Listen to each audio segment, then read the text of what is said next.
Preparations for the Saturday event began early in the week with an initial meeting at the Saddlebrook site.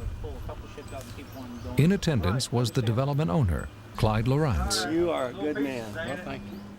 Saddlebrook is owned by a Vietnam vet. Saddlebrook is a little over 3,000 acres. The owner and developer, Clyde Lawrence, has been a great champion and probably, in fact, the largest sponsor of this particular event after the Perot Foundation. This is going to be fun, I think. Lawrence, a decorated Vietnam veteran, generously donated the entire site, which will one day become a new luxury home community. Lawrence even regraded and paved a 2-mile stretch of road, leading from Highway 65 to the hilltop of Saddlebrook, an expensive but necessary improvement to accommodate the buses. 1 week before the show, over 100 crew members moved in on the beautiful hilltop site, building a small city from the ground up. Hospitality tents, 2,000 feet of chain link fence, power, lighting, food pavilions, restroom facilities, all had to be trucked in and assembled. Miles of camera cables were buried in trenches leading to the nerve center of the generators and TV trucks. Golf carts and ATVs were used to shuttle the 3/4-mile distance from the entrance to the work trailers and helipad, where numerous staff members discussed logistics to handle the performers. Windows covered, makeup mirrors. Each performer had a designated talent trailer, as well as their own deluxe talent restroom. And then there were the potties for the rest of us. The whole crew here is making about 190 porta-johns, toilets. The rate is 1 porta-john per person per hour.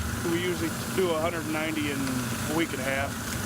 We start out with a door, we throw it up on the table, and what we call shelling them. Slide the sides together in the corner extrusions. Then it goes over to the shelling table here. Eventually, when we get enough to where we're at it, we throw the roofs on it, put extrusion screws in it, and fill the insides.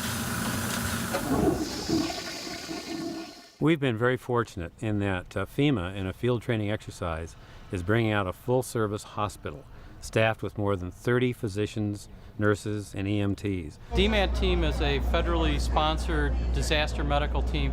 Our primary functions are to respond to either natural or man-made disasters. The actual setup of the operation, once we get here, takes about 6 hours from the time we arrive till we're fully functional. We can do sutures, we can put casts on, we can take care of heart attacks, any diabetic emergencies, anything a normal ER could take care of without, with the exception of being able to do x-rays. We have about 25 EMS staff.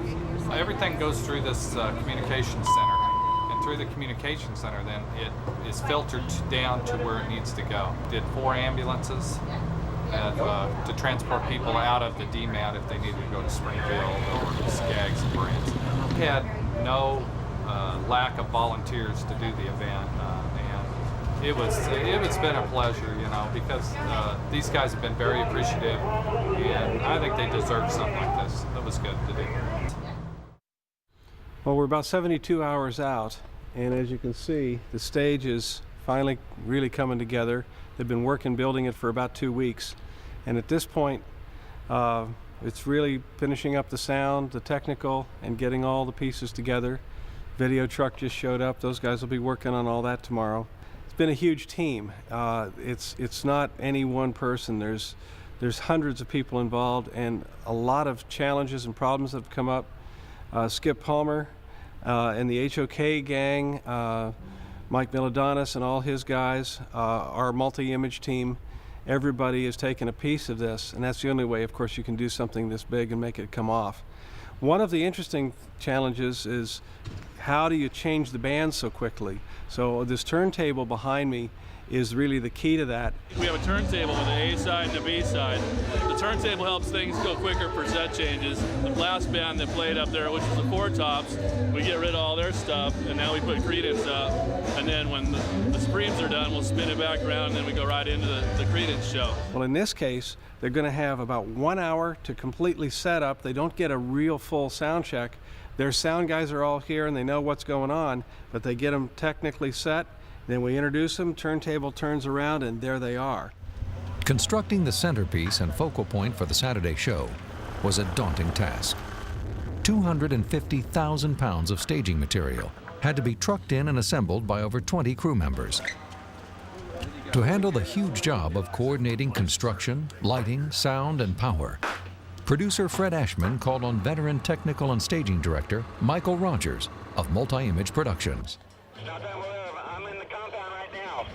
Well, when Operation Homecoming contacted us, they asked us to put together an outdoor event, an outdoor concert for the finale. Everything had to be brought in. The stage came from California, video screens came from California and Wisconsin, sound system came from Chicago, the lighting system came from Dallas.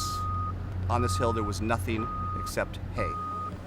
We started building the stage back in May because of scheduling issues with the staging company. We had to bring in 100 railroad ties and build platforms on 3 sides to make it level because the hill falls off to one side as well. And that took us a full day just to do that, something that would normally take 3 hours. The stage originally was going to be 160 by 64 feet, and we've since brought it down to 148 feet wide by 64 feet deep. The posts are 60 feet high, and the roof goes up to 48 feet off the stage, off the deck itself. You can fly 80,000 pounds worth of equipment in the roof. The veterans started coming out to the site. They all say thank you. Every single one, thank you for doing this for us. And so that has been wonderful for me, because I really wasn't expecting that. So I mean, at this point, I feel actually pretty honored to be doing this.